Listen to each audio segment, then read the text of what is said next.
Hello there, and welcome. Tonight, we set aside the clock and the calendar and listen instead to the rhythms of geology, slower, older, and infinitely more patient than our own. Now, close your eyes for a moment and imagine the Earth not as it is now, but as it has been across the vast sweep of time. Imagine the continents shifting like slow tides of stone, oceans appearing and vanishing, skies thickening with oxygen and thinning again to choking silence. Imagine forests that rose and fell before humanity had a name, seas alive with creatures so strange that they might as well have come from another planet. This is the perspective of deep time, the measure by which our own story is barely a flicker. We are used to thinking in human spans, years, decades, maybe a century if we are lucky. Civilizations last longer, but still they are bound by the same limits, rising, flourishing, fading. The pyramids of Egypt seem eternal, but they are younger than the glaciers that once covered half the earth. The ruins of Mesopotamia feel ancient, but they are younger than the rivers that carved the valleys where they stand. Against the clock of geology, even our grandest works are whispers. And yet, the question presses on us, will anything of us remain? What trace will survive the slow erasure of wind, water, and stone? When the memory of our cities has collapsed back into dust, will the earth itself remember us? To explore that question, we must step out of ordinary time and into the immensity of geological memory. We must think not in lifetimes, but in millions of years. Not in archives, but in strata. Not in monuments, but in fossils. Only then can we begin to ask, if another civilization once lived and vanished long before us, what would we see of them now? And if we vanished tomorrow, what would be left of us? Other cultures have asked similar questions, though in different forms. The ancient Greeks told of Atlantis, a great city lost beneath the waves. The Egyptians built tombs to outlast the desert winds, hoping stone could defy eternity.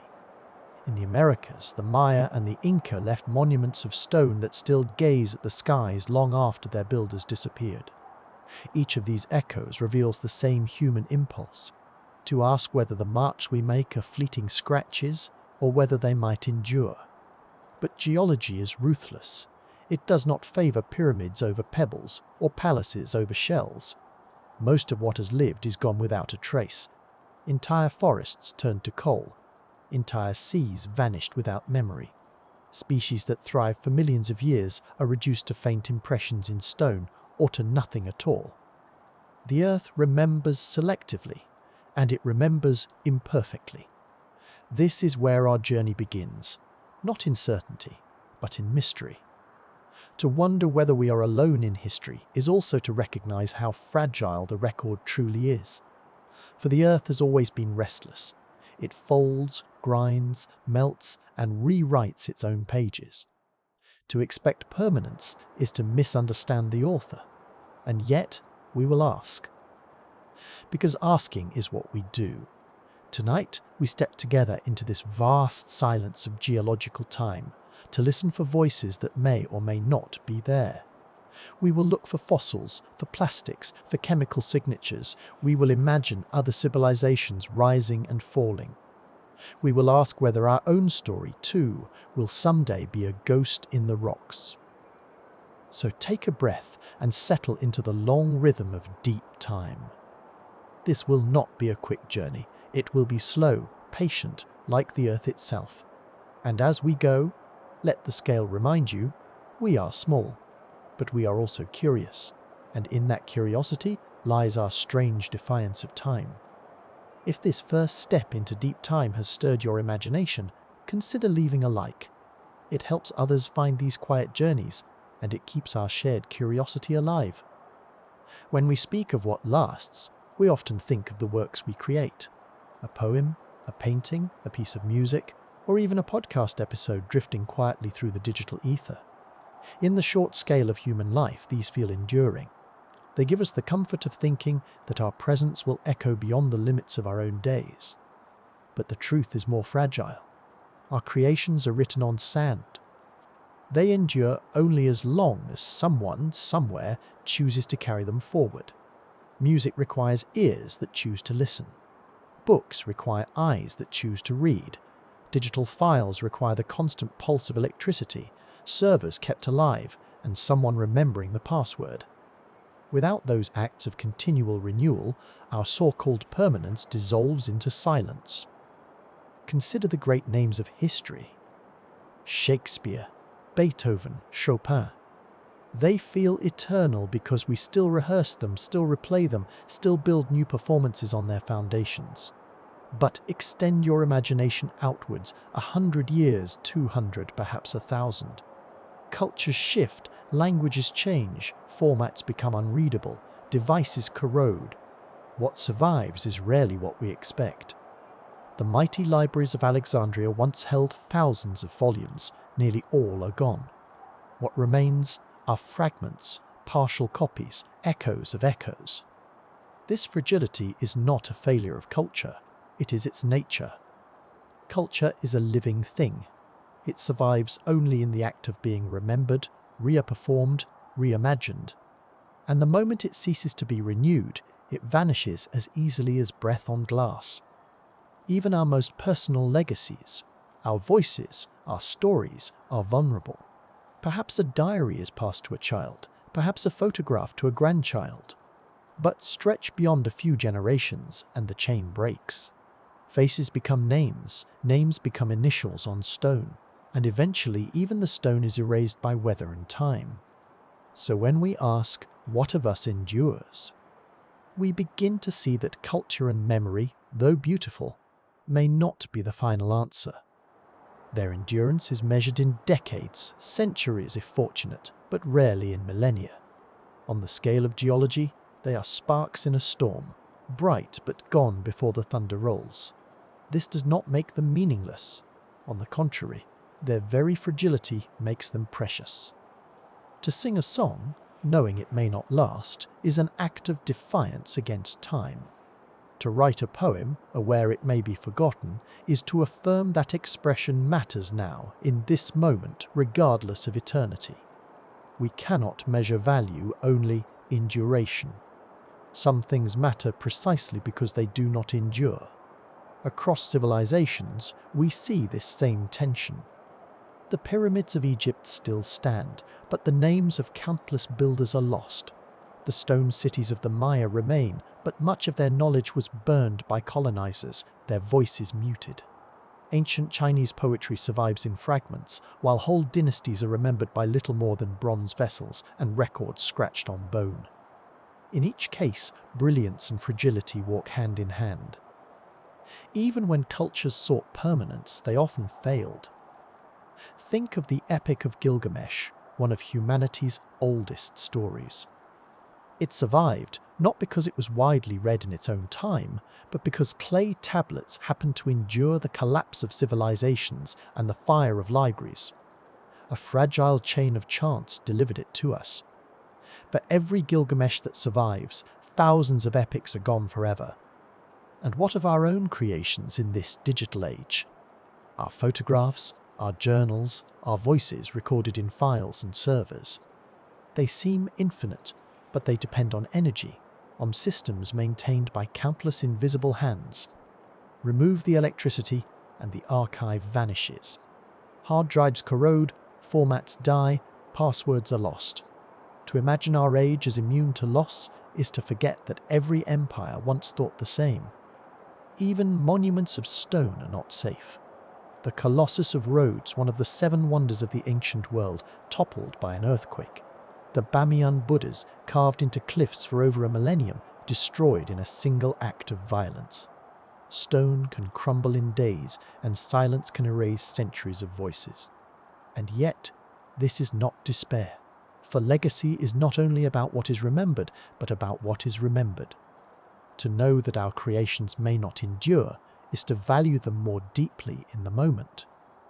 The fragility of memory is a reminder to hold it gently, to celebrate it while it breathes. But if culture fades, what then is left?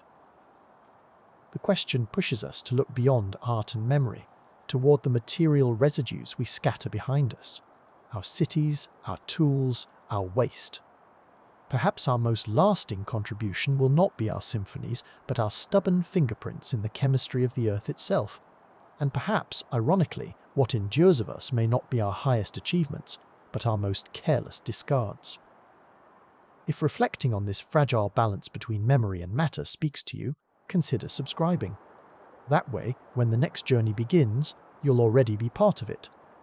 If stories and songs fade with memory, then perhaps what endures of us is not the beauty we meant to leave, but the residue we could not help but scatter. Here we enter the world of technofossils, the objects born of human industry that may, one day, become part of the rock itself. A technofossil is not a metaphor, it is a literal possibility. An artifact of technology preserved in the strata of Earth, no less real than the imprint of a trilobite or the shell of an ammonite. When geologists look at the record of the Anthropocene, they find layers increasingly saturated with these traces. Concrete, glass, aluminum, silicon chips, and above all, plastic. Each one is a marker, unique to our species, that may persist long after our stories have gone silent. Plastic is the most haunting example. Lightweight, versatile, and nearly immortal. By biological standards, it has spread into every environment. Fragments drift in ocean currents, settle into riverbeds, fall with the snow in the Arctic, and even appear in the thin crystals of Antarctic ice. Studies have found microplastics on the peaks of remote mountains, in the soil of farms, in the air we breathe, and even within the bloodstreams of humans themselves.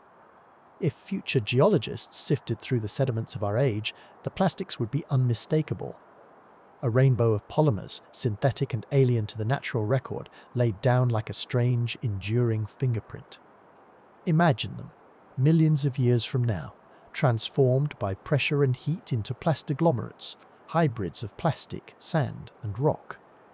Already, on certain beaches, such stones are forming, welded together by fire and accident. They are geological novelties, unlike anything the Earth has produced before us. If another civilization came long after, they would recognize these as evidence, not of life alone, but of life entangled with industry. And plastics are only one chapter. Concrete, produced in vast rivers of grey, now exceeds the total mass of all living trees on Earth. It fills valleys, paves plains, and rises in towers. Unlike natural rock, its composition is distinctly artificial, filled with lime, sand, steel, and ash. In deep time, it will not resemble volcanic stone nor sedimentary shale. It will stand apart as a deliberate creation, a signal of builders who reshaped landscapes. Aluminum tells a similar tale. Rare in nature, it is smelted only by the force of industry, extracted through intense energy and fire. Its sudden abundance in the geological record is a clear timestamp of humanity. Glass, silicon wafers, even nuclear byproducts, all are signals written in matter itself, resistant to the slow erasure of wind and water. Some, like radioactive isotopes, will serve as precise clocks, measurable across tens of thousands of years. And then there are the technofossils of biology. The broiler chicken, bred to grow unnaturally fast, now numbers in the billions. Its bones, lightweight yet distinctively reshaped by human selection, are already settling into landfills and sediments worldwide. Future geologists might identify a sharp boundary in avian fossils, a sudden explosion of nearly identical skeletons spread across every continent. They would not be wrong to see this as the signature of a human reconfigured biosphere. But the list does not end there. Submarine cables stretch across the ocean floor, sheathing continents in webs of glass fibre.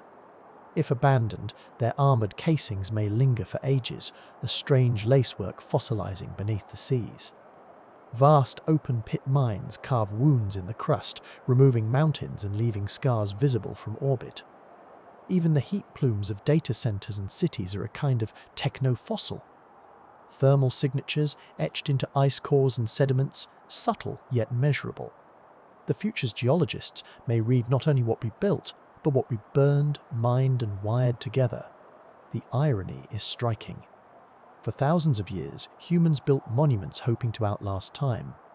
And yet the pyramids may crumble, the cathedrals collapse, the skyscrapers rust away. What endures may not be the soaring works of art or architecture, but the discarded bottle, the chicken bone, the fragment of a circuit board. Our legacy may not be our symphonies, but our trash. Pause for a moment and consider the paradox. A poem may vanish in decades, but a fork of plastic may outlast the poet. A library may burn in a night, but a layer of polyethylene may survive for tens of millennia. Which is more representative of who we were? Which is the truer legacy, the height of our culture, or the depth of our consumption? And yet, to imagine technofossils is also to imagine discovery. Picture another intelligence, whether human or otherwise, stumbling across plastiglomerates, aluminum veins, or fossilized circuit boards millions of years from now. Would they see them as natural anomalies? Or would they recognize them for what they are? The residue of a civilization that once tried to master nature, and in doing so, rewrote geology itself. This is not only a meditation, but a challenge. For technofossils do not merely testify that we lived, they testify to how we lived. They reveal a civilization built on speed, convenience, and disposability. They tell of a species that valued the fleeting moment, even as it left behind residues that might outlast continents. And if we wonder about civilizations before us, the thought twists even deeper. What if their legacies, too, were not in monuments or epics, but in residues we no longer recognize? A chemical we mistake for natural, a mineral deposit altered in ways we overlook. Could we already be walking across the buried technofossils of another age, blind to their significance? This is why the search for technofossils matters. It is not only a window into our possible past, but also a mirror of our present. It reminds us that what we discard may outlast what we cherish, and that our truest footprint may not be the one we intended to leave. So, as we move deeper into this journey, hold that paradox close. We may dream of eternity through our art, our monuments, our songs, but the earth may remember us instead through plastic dust and chicken bones. If imagining this paradox intrigues you, give this video a like. It helps others discover these explorations, and it keeps our shared curiosity alive. When we think of fossils, we imagine bones turned to stone, shells imprinted in rock, or the coiled spirals of ammonites displayed in museums. But fossils are not ordinary. They are rare gifts, the improbable survivors of an Earth that is relentless in its erasure. For every fossil we hold in our hands, there are countless creatures, plants, and civilizations erased without a trace. The process of fossilization itself is a marvel of chance. When a creature dies, its body is usually claimed quickly, by scavengers, by bacteria, by the elements. Most living things vanish within days or weeks. For fossilization to occur, something unusual must intervene. The body may be buried in sediment, sealed from oxygen and decay. Minerals seep in, replacing organic material atom by atom in a process called permineralization. Or perhaps the organism leaves only an impression, a mold in the surrounding stone. In the rarest cases, soft tissues are preserved in ice, tar, or the golden tomb of amber. Each fossil is a story of chance against impossible odds. Consider the trilobites, creatures that flourished in ancient seas for nearly 300 million years. They were abundant beyond measure, yet the fossils we find are still precious, scattered across certain beds of shale. Or think of Archaeopteryx, the so-called first bird. For over a century, only a handful of specimens were known, each one a contested jewel. Whole debates about the origin of flight were fought on the basis of a few slabs of limestone. Other fossils remind us just how capricious preservation can be. Insects trapped in Baltic amber, their delicate wings and compound eyes frozen for tens of millions of years, look as if they could still take flight. Dinosaur trackways in Utah record not only the steps of giants, but also the indentations of raindrops that fell that day, impressions so fragile and yet preserved by fortune. In China, fossilized flowers retain even their pollen grains, whispering of ancient seasons. In Siberia, entire mammoths have emerged from the ice, fur and flesh intact, carrying DNA that scientists can still study. These are not only records of bodies, they are records of moments, snapshots caught in the amber of time. Rarity shapes our understanding of the past. Imagine if only one human skeleton survived for millions of years. What conclusions might future scientists draw about us? Would they guess our diversity, our languages, our cultures, our technologies? Or would humanity be reduced to a single, incomplete image? Fossils do not tell the whole story. They tell what chance has preserved, and chance is a ruthless editor. The fossil record is uneven, biased by environment and accident. The Cambrian period offers a sudden explosion of preserved forms thanks to unique conditions in sites like the Burgess Shale. Entire soft-bodied creatures which would normally vanish are revealed in exquisite detail. By contrast, whole eras like the early Carboniferous leave patchy remains, their ecosystems largely invisible. The Earth does not record evenly, it records selectively. In humid tropical forests, decomposition is so swift that almost nothing is preserved. Deserts, by contrast, sometimes freeze a footprint in sand for eternity. Swamps can entomb trees in coal. Caves can shelter paintings and bones for tens of millennia. Geography decides which voices survive and which are silenced. Sometimes the record preserves only traces, footprints pressed into volcanic ash at Laetoli in Tanzania, recording the steps of our ancestors more than 3 million years ago. No bones, no tools, just the fleeting impression of feet walking together across a soft surface that hardened into stone. A moment in time, immortalized by accident. Without those tracks, that walk would be utterly forgotten. Catastrophes often serve as archivists of history. Pompeii and Herculaneum were preserved in a single night of fire and ash.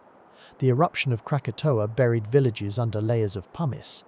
Floods can drown entire landscapes, creating mass graves that harden into fossil beds. Even fire, which consumes, can preserve in its own way, carbonizing wood, sealing impressions into permanence. Again and again, destruction proves to be the strange ally of memory. Civilizations, too, are subject to this selective memory. Ships lie in silence on the ocean floor, preserved in cold darkness, while their counterparts on land rotted away.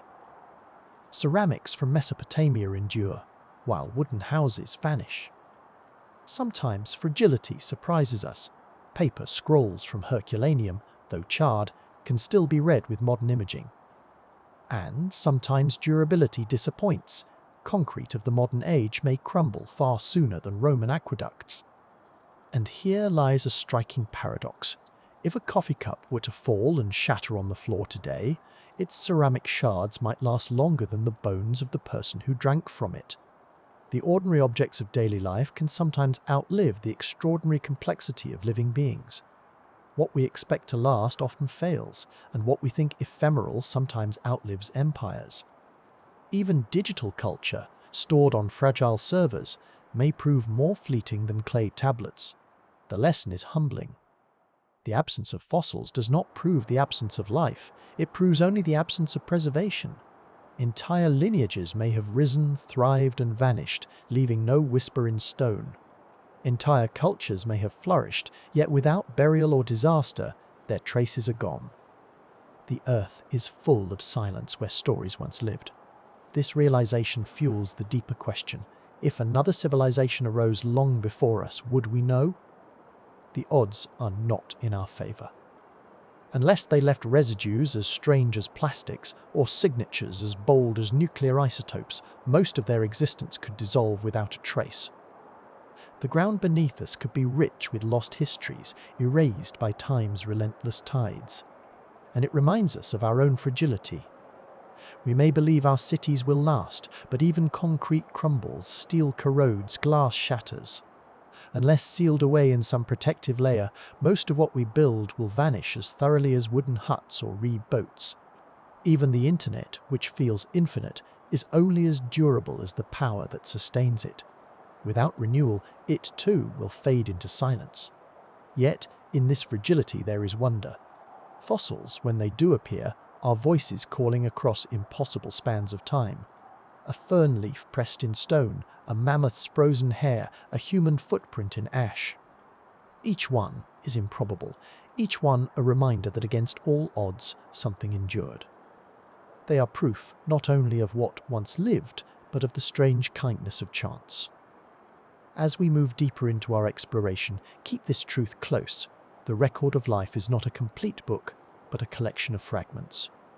To read it is to practice humility, to recognize how little we may ever know.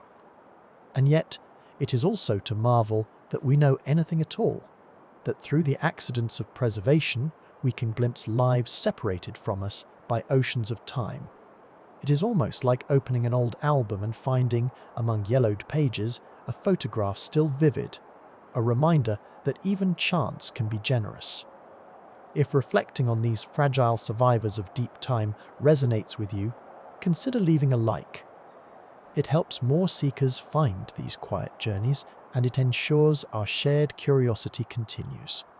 Among the most intriguing questions raised in modern science is one that sounds almost like science fiction, the Silurian Hypothesis.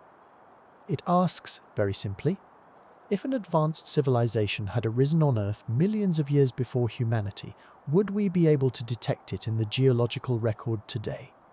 The name itself is a curious blend of history and culture. It comes from the Silurian period, roughly 443 to 419 million years ago, when early fish and the first land plants appeared. But it also nods to popular imagination. In particular, the Silurians of Doctor Who, reptilian beings said to have ruled Earth long before us. The scientists who proposed the hypothesis, astrophysicist Adam Frank and climatologist Gavin Schmidt, chose the name with a touch of irony, but their question is entirely serious. The geological record is vast, but it is also incomplete. Rocks are folded, melted, and subducted back into the mantle-like pages of a book, being rewritten again and again. Sediments are eroded, scattered, and relayered as if someone had shuffled the chapters of a library. On timescales of tens of millions of years, entire landscapes vanish, leaving only fragments of a story we can barely piece together. So even if a civilization had thrived in the distant past, its monuments and machines would almost certainly have disappeared. The question then is not whether their buildings would remain, but whether their presence might have left chemical or geophysical traces that we could still detect.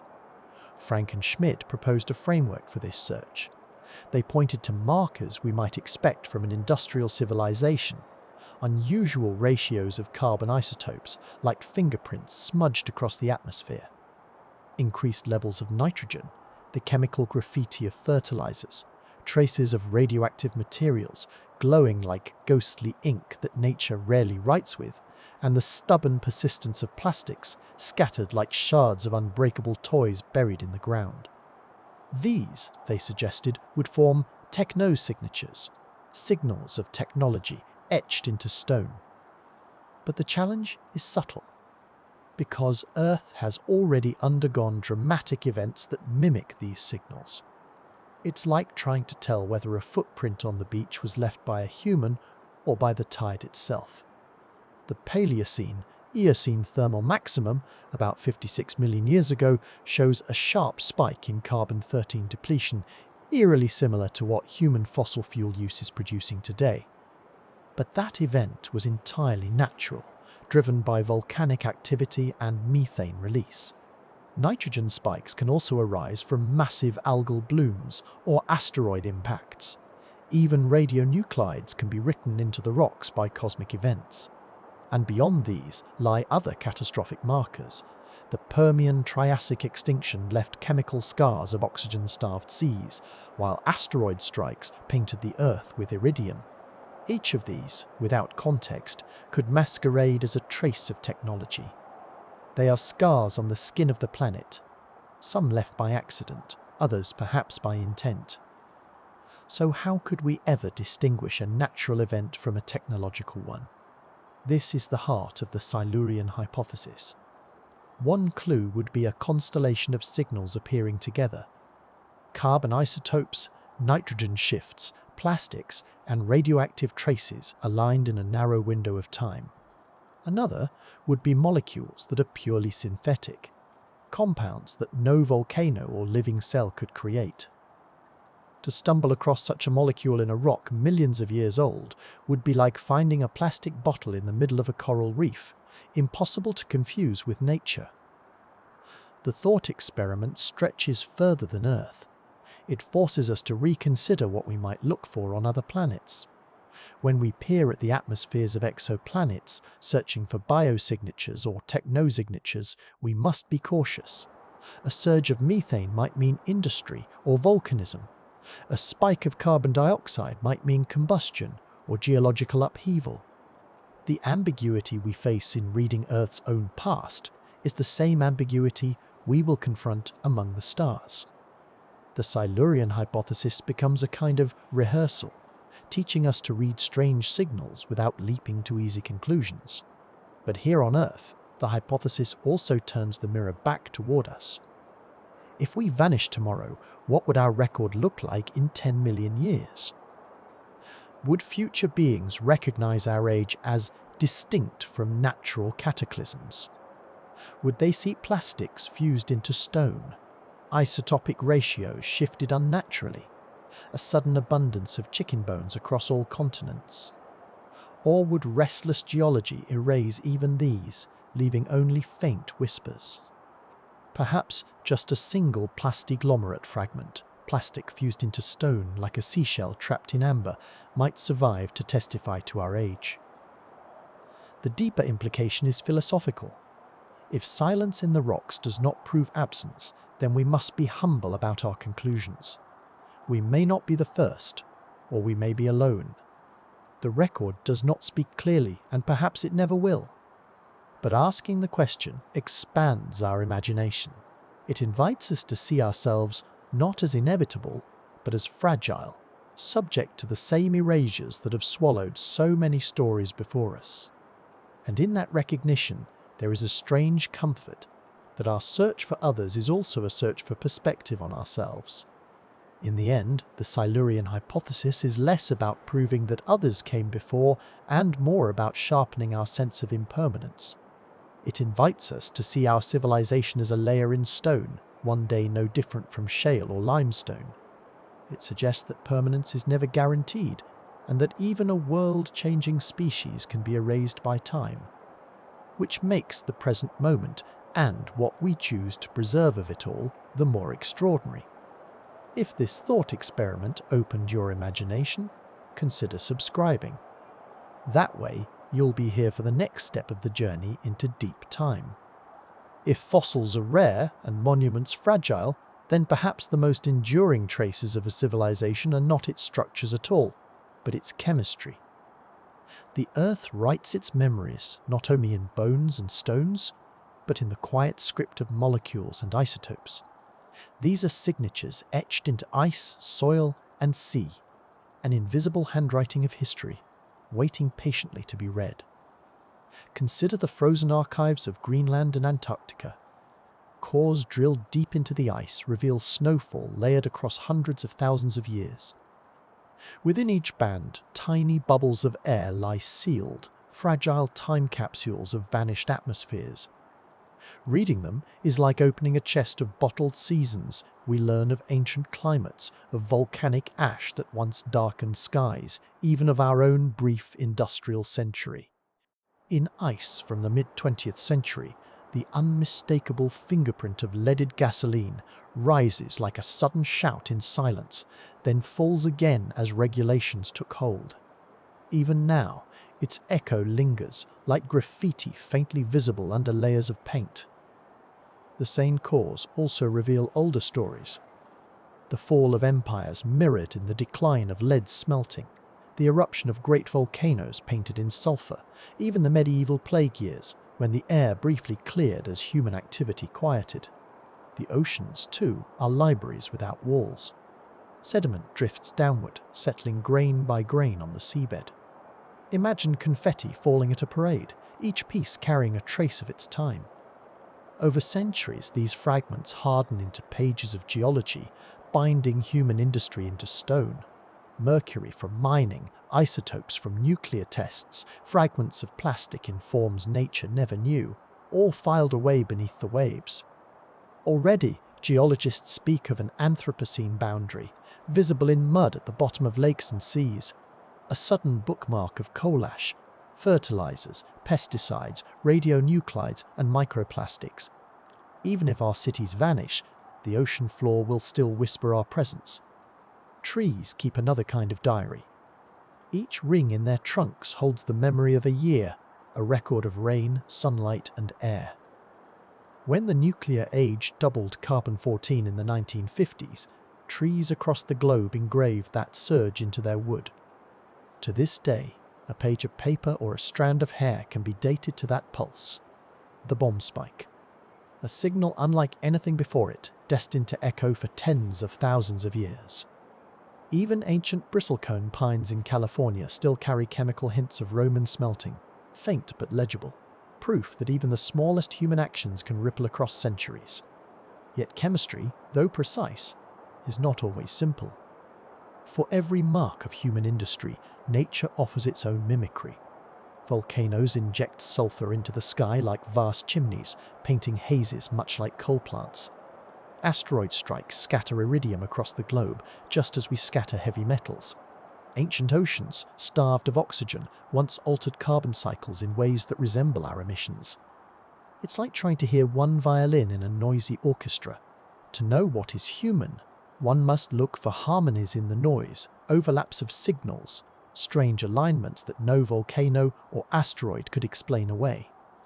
What makes our time singular is the constellation of all these traces together.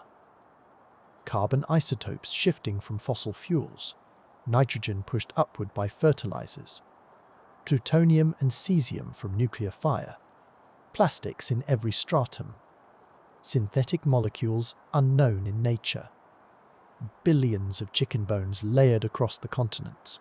Alone, each might be ambiguous. Together, they form a chorus, an unmistakable voice of technology. Like a city skyline seen from afar, the shape is clear only when the pieces gather into one view. And if we turn this thought backward? If another civilization had risen long before us, would we know their chemistry when we saw it? Perhaps their isotopes were different, their metals unfamiliar, their polymers unlike anything we could imagine. Perhaps anomalies already sit in our records, quietly labelled as natural events, when in truth they may be cultural echoes from deep time. Recognition itself may be the hardest part. What we dismiss today as volcanic oddities or unexplained isotope spikes could, in another light, be the chemical shadows of forgotten makers. But chemistry is not only global, it is personal. It records not just civilizations, but individuals. The carbon in your bones tells of the food you ate, which tells of the fields and skies of your time. Even something as ordinary as a single hair fallen on the bathroom floor carries your chemical signature. If fossilized, that strand could one day tell of the air you breathed, the fuels you burned, the world you inhabited. An entire age distilled into a single trace. Across millions of years, the chemistry of one skeleton could whisper of the epoch in which it lived. Just as a shard of pottery speaks of a culture, a single isotope ratio in bone might speak of a species. Long after our languages are forgotten, our chemistry will still speak. Perhaps that is the most enduring legacy, not our poems, not our towers, but the altered balance of carbon, nitrogen, and sulfur in the rocks. A silent language, etched deeper than words. But if these are the signatures we leave, what would they look like if we were gone? If our species vanished tomorrow, would these traces be enough for distant eyes in some far future to know that we ever existed? In the end, it is like leaving a note hidden inside a bottle cast into the ocean of time. Who knows who might find it? If this makes you wonder what other hidden stories the Earth might be keeping, let me know. Your curiosity is what keeps these journeys alive. What would happen if humanity disappeared tomorrow? Not in centuries, not in gradual decline, but suddenly, in a single night. Imagine our species vanishing, leaving behind our cities, machines, and stories. What would the Earth do with our absence? A cell phone forgotten on a table, a photograph in a picture frame, a pair of sneakers left on the sidewalk. These intimate traces would linger only briefly before nature closed its hand over them, swallowing the familiar into silence. In the first hours, the world would still carry our mark. Streetlights would glow, computers would hum, televisions would play to empty rooms. Planes in flight would continue on their courses until fuel ran out, falling in remote fields or oceans. Subways would halt mid-journey, passengers absent, but machines frozen in place. The silence would be uncanny. Our world still active, but without us to witness it. Within days, that silence would deepen. Pets and livestock would wait at doors, confused, then scatter. Lights would flicker out as power grids failed without human oversight. Gas plants would shut themselves down. Nuclear plants would trip their safeties. In subway tunnels, water would begin to seep in. In coastal cities, sewers and pumps would fail, leaving streets flooded. Already, weeds would find cracks in the pavement, and small animals would claim the new quiet spaces. Weeks would bring collapse. Without maintenance, refineries would catch fire, unchecked. Cars abandoned in the streets would rust. Predators would prowl city edges, sensing opportunity. Deer would graze in front yards. Foxes and raccoons would dig through abandoned supermarkets. In rural areas, fences would topple, freeing herds to wander. Cattle might not survive long in the wild, but pigs would, reverting quickly to feral forms. The silence would be heavy, but alive with new voices. By the first year, cities would already feel different. Grass would push through sidewalks. Birds would nest in traffic lights. Rodents would multiply, unchecked at first, until predators, owls, hawks, feral cats restored balance. Highways would become migration routes for wolves, bears, and elephants. Without pesticides, insect populations would surge, reshaping entire food webs. Decades would bring wild transformations. Skyscrapers would stand as empty shells, their windows shattered, vines crawling upward. Pavement would buckle under roots. Rivers would swell, reclaiming their natural beds. Wolves would roam Central Europe again. In warmer climates, monkeys would slip into apartments, curious and bold. In forests, once endangered species would rebound. Without us, the earth would breathe easier. The air would clear, the oceans would heal, and life would surge forward. Within a century, major cities would be unrecognizable. Roofs collapsed, bridges fallen, neighborhoods drowned under vegetation. Domesticated animals would diverge. Dogs adapting to hunt in packs again, cats growing leaner and wilder, horses spreading into open plains. Pigs, already versatile, might evolve new tusked forms. The biosphere would reorganize itself with stunning speed, as if nature had only been waiting for us to step aside. Centuries would erase more. Wooden houses would vanish. Iron bridges would collapse, their steel skeletons falling into rivers. Concrete towers would crumble from within, rebar corroded by moisture. Whole neighborhoods would dissolve into mounds beneath forests. Think of Angkor in Cambodia, swallowed by jungle, or the Mayan cities rediscovered after centuries. Our cities too would become ruins, haunted by absence, reclaimed by green. History already gives us glimpses. In Pripyat, abandoned after Chernobyl, nature has crept into schools and apartments in just a few decades. In Detroit, empty factories host trees growing through windows. Petra in Jordan lay buried in sand for centuries. These are previews of what a silent world could become, not barren, but teeming with new tenants. Some monuments would endure longer. The pyramids of Giza would still stand, worn but recognizable. Mount Rushmore's granite faces might persist for hundreds of thousands of years. Stone carvings and cave art would outlast steel skyscrapers. Roman aqueducts might outlive modern bridges. Ironically, many of the things we assume permanent are fragile, while what seems fragile often endures. In 1,000 years, coastlines would shift. Cities like New York, London, and Shanghai would lie underwater. Forests would cover freeways, deserts would bury smaller towns. Satellites in orbit would decay and fall, burning up as streaks across the sky. The internet, gone within years of our absence, would leave no trace except maybe magnetic remnants locked in drives, unreadable without context. At 10,000 years, glacial cycles might return. Ice could creep southward again, scraping cities from the map as surely as bulldozers. Where London stood might lie beneath kilometers of ice. The Sahara might bloom green once more. Our ruins, if any remained, would be scattered fragments, buried under shifting climates. 50,000 years on, languages, cultures, and histories would be dust. Yet certain signals would persist. Radioactive isotopes decaying slowly, plastics hardened into rock, a curious concentration of aluminum and alloys. To a future scientist, these would look like anomalies, a thin, strange layer in Earth's deep archive. Millions of years later, the churn of geology would erase almost everything. Continents would drift, mountain ranges would rise and fall, glaciers would grind the land. Yet faint traces might remain. A spike of isotopes, a seam of plastiglomerates, a sudden abundance of domesticated animal bones. To a patient observer, these would whisper that once, briefly, a species dominated and then was gone. And beyond Earth, our legacy would travel further.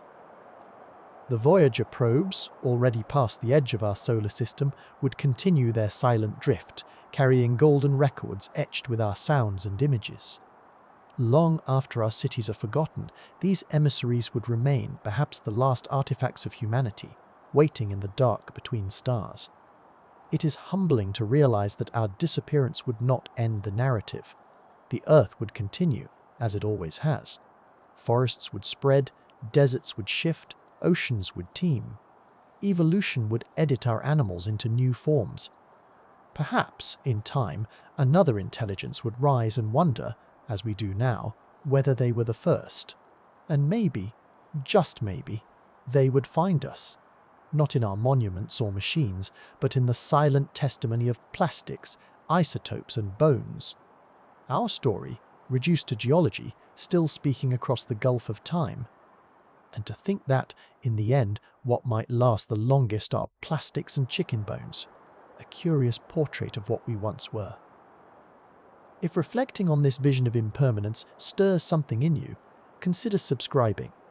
It helps ensure that our shared exploration of deep time continues, even as we imagine a world without us. If Earth's memory is fragile, perhaps humanity's boldest bid for permanence lies beyond it, in space.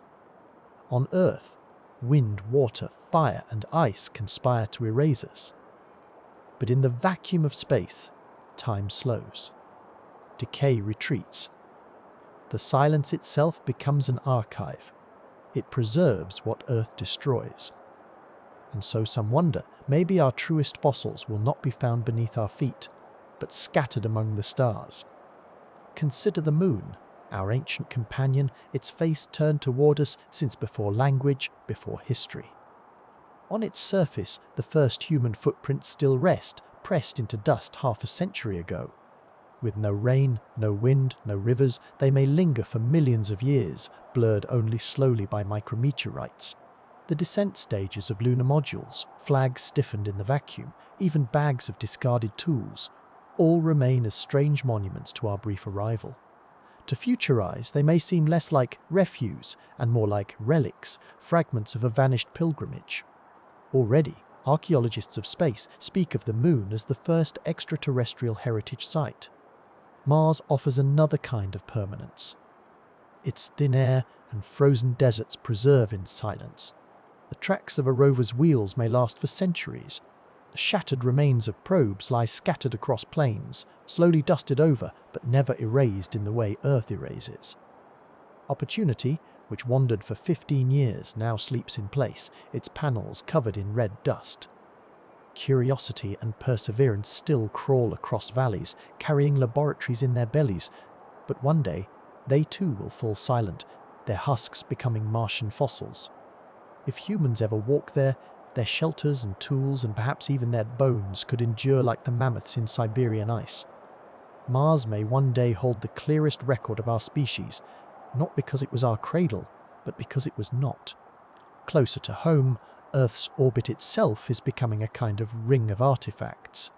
Thousands of satellites, many already dead, circle silently. Rocket stages, fragments of metal, even a car launched toward Mars, all drift in patterns that will persist for centuries, some for tens of thousands of years. One day, archaeologists of the far future may map these layers of orbit the way we map fossils in rock. A technosphere floating just above the Earth, a record of ambition, communication, and exploration. And then there are the Voyagers, the machines we have launched beyond recall. The Pioneer plaques. The faint, fading signals of spacecraft orbiting in the dark. Most haunting of all, the Voyager probes, each carrying a golden record, sounds of whale song, greetings in dozens of tongues, a glimpse of who we were. They drift now between the stars, silent emissaries of Earth. Long after the sun swells into a red giant, those records may still wander, carrying our voice into silence. In that sense, they may be our most durable fossils, untouched by earthly erosion, immune to tectonic burial, drifting for 1 billion years in the interstellar dark. Yet space is not only a record of what we leave. It is also a canvas of what we might become. Colonization, still a dream, raises deeper questions of identity and survival. If settlements grow on Mars, Europa, Titan, or drifting asteroids, each would diverge. Gravity, radiation, isolation. They would shape not only new cultures but perhaps new forms of humanity. A civilization scattered across worlds would be harder to erase. Its story, multiplied across planets, would endure in echoes. A solar diaspora could ensure that even if Earth forgets us, other worlds remember. Some visionaries imagine vast habitats, cylinders turning in space, lit by artificial suns, ecosystems enclosed in steel. Others dream of cities under the ice of Europa, warmed by tidal heat, or air mines floating in the thick skies of Venus. Each of these futures, improbable though they may seem, would scatter our memory across the solar system, carving it not into stone but into orbit, atmosphere, and ice. But even among the stars, eternity is never guaranteed. Cosmic rays unravel molecules, orbits decay, machines fail. Entropy is patient everywhere. The difference is time. What collapses in centuries on Earth might endure for millions of years in the cold of space.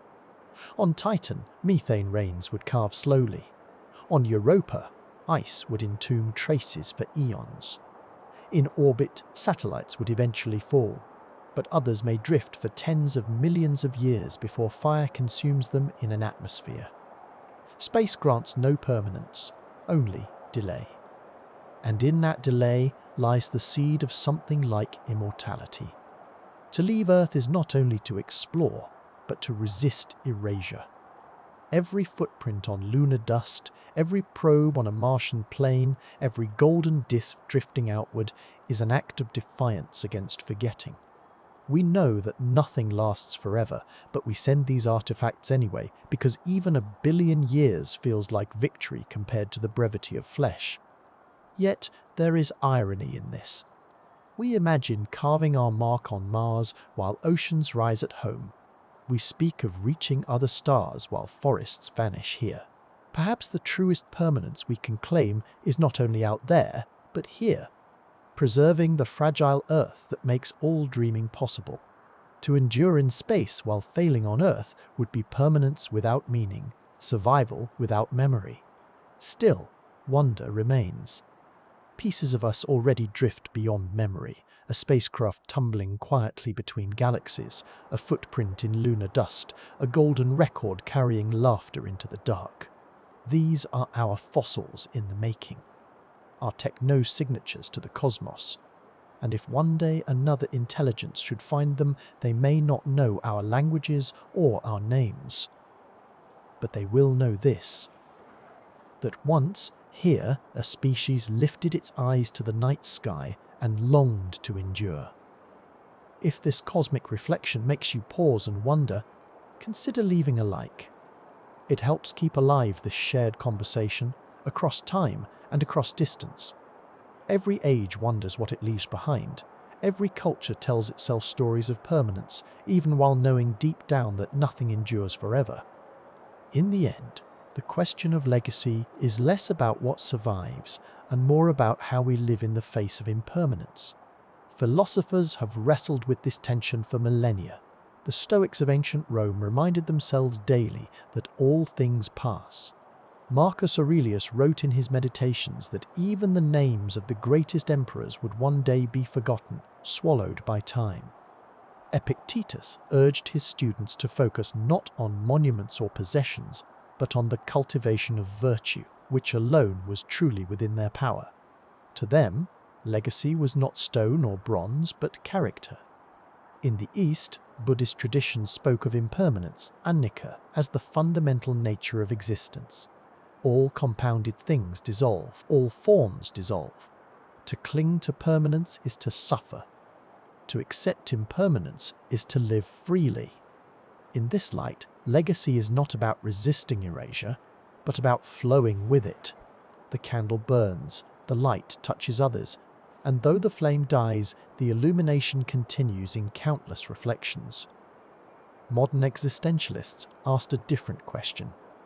Albert Camus, contemplating the absurd, reminded us that meaning is not given by the universe, but created in defiance of its silence. Jean-Paul Sartre argued that we define ourselves by our actions in the moment, and that legacy, if it comes, is incidental. For them, legacy was not a guarantee, but a byproduct of freedom and choice.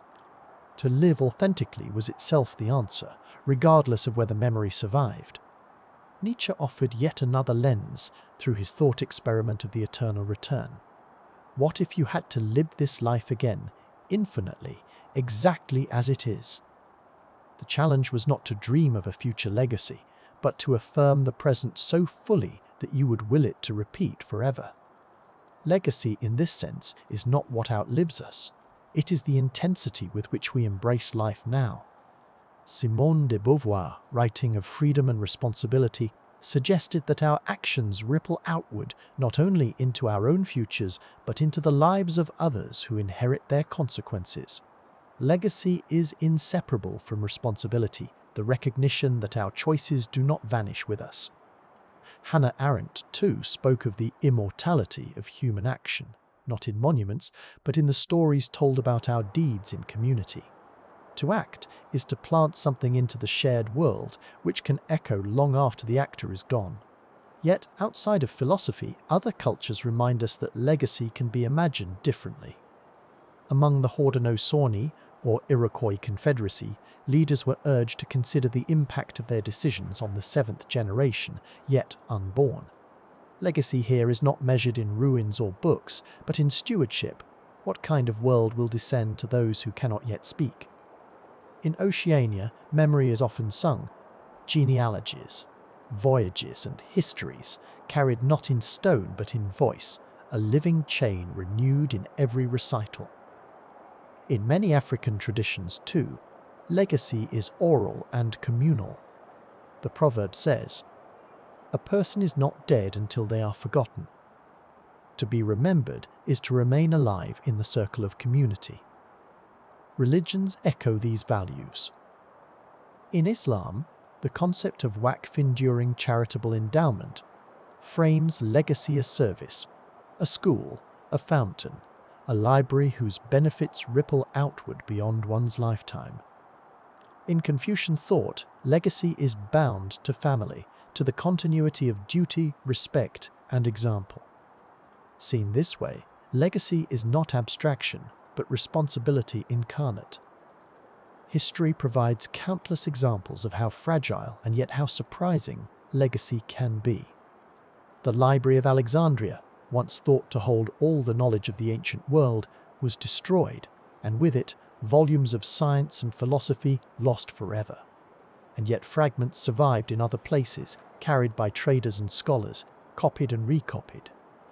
The Dead Sea Scrolls, buried in jars for 2,000 years, re-emerged intact in desert caves.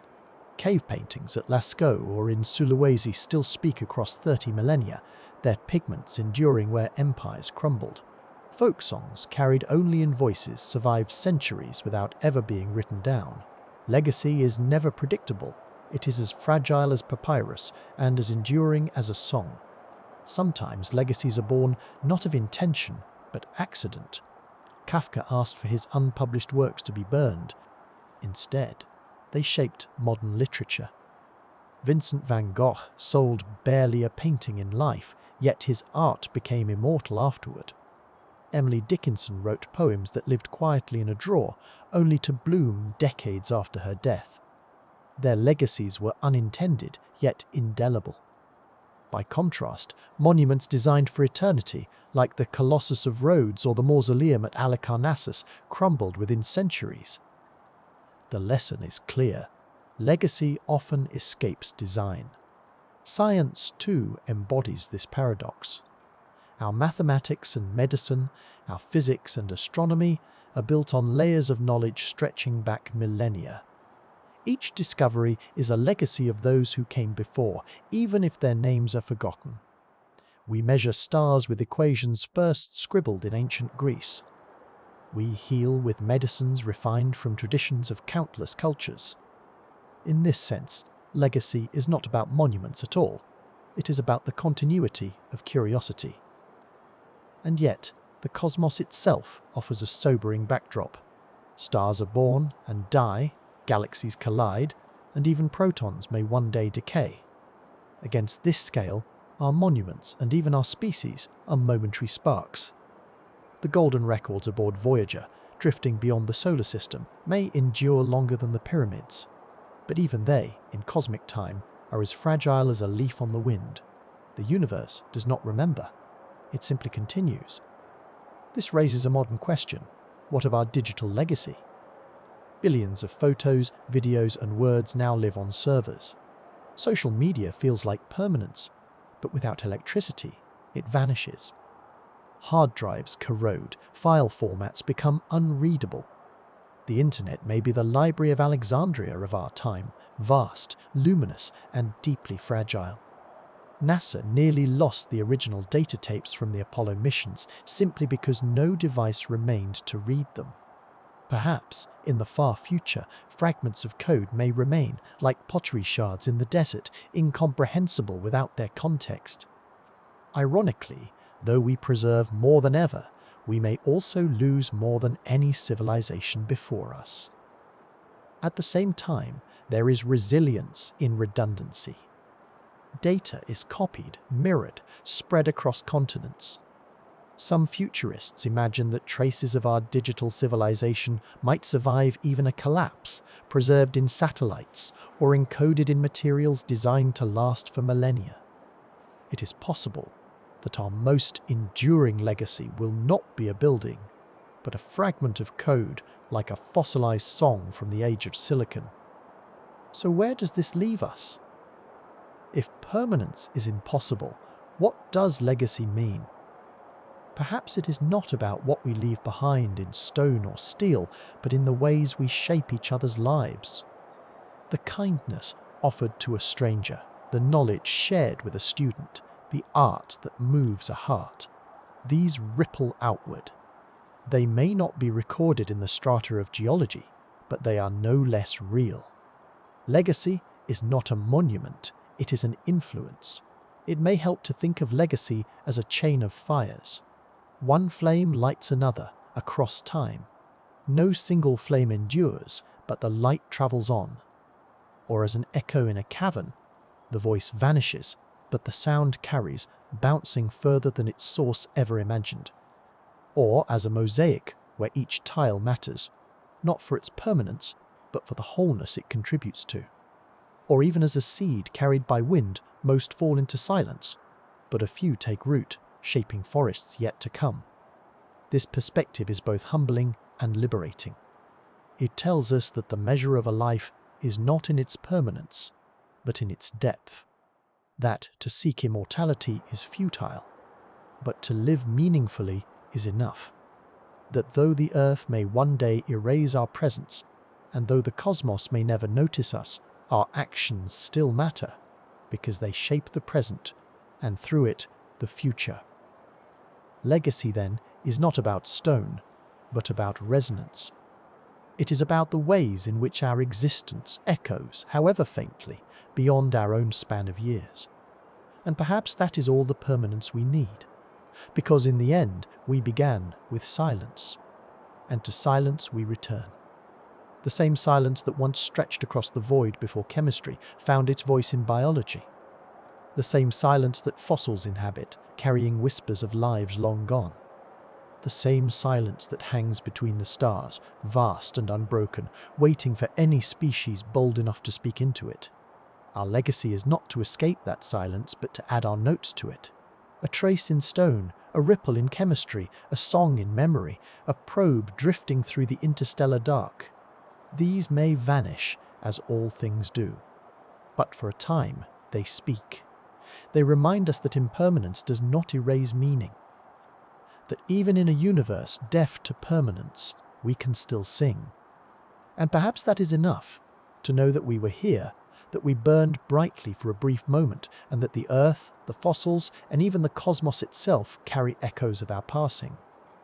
If this journey left you with new questions, share them.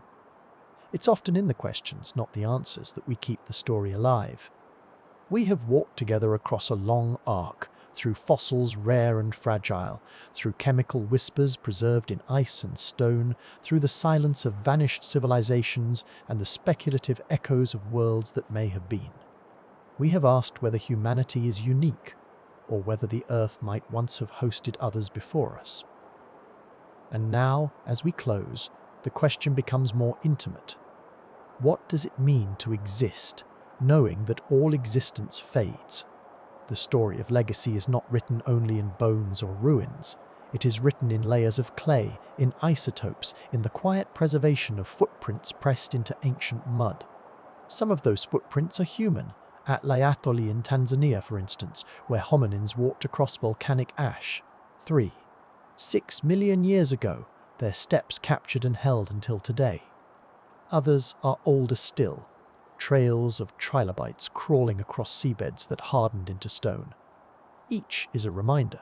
Presence is fragile, but it can echo far beyond its moment, carried forward by the patience of the earth. Even the greatest monuments are temporary.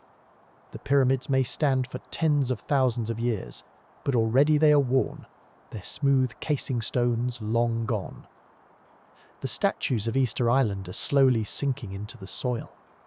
The colossal temples of Angkor are wrapped and broken by jungle roots. And yet, despite their decay, they speak, not of eternity, but of continuity, of one generation reaching toward another with what it can build. The earth itself is the most merciless editor. Mountains rise and erode, rivers cut valleys, seas advance and retreat. In the churn of plate tectonics, entire continents drift. In time, every coastline, every city, every field will be unrecognizable.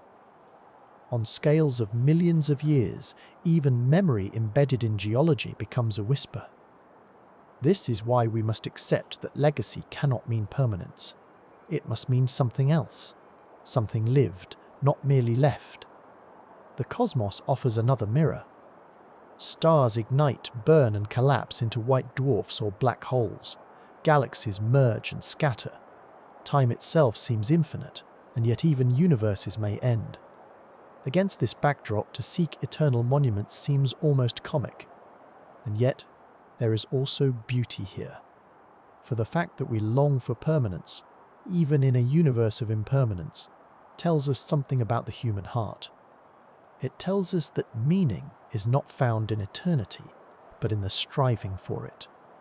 What then is the meaning of our search? Perhaps it is not about finding proof that others came before us, but about realizing how brief and precious our own moment is. The Silurian Hypothesis, technofossils, cosmic probes, these are not only scientific questions, but philosophical invitations. They remind us that life, any life, is improbable, that civilizations, once gone, are nearly impossible to trace, and that therefore our own civilization is a miracle, fragile and fleeting. This awareness should not fill us with despair, but with urgency.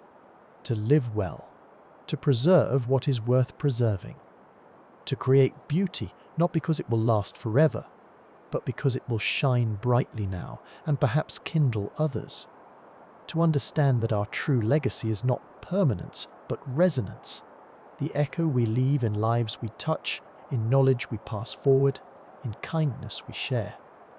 Think of it this way: the earth will forget us, the stars will not remember us, but the present moment always hears us. Every action, every choice ripples outward. That is legacy. It is not carved in stone, but in time. And while time does not preserve monuments forever, it preserves consequences. So let us close with a reflection.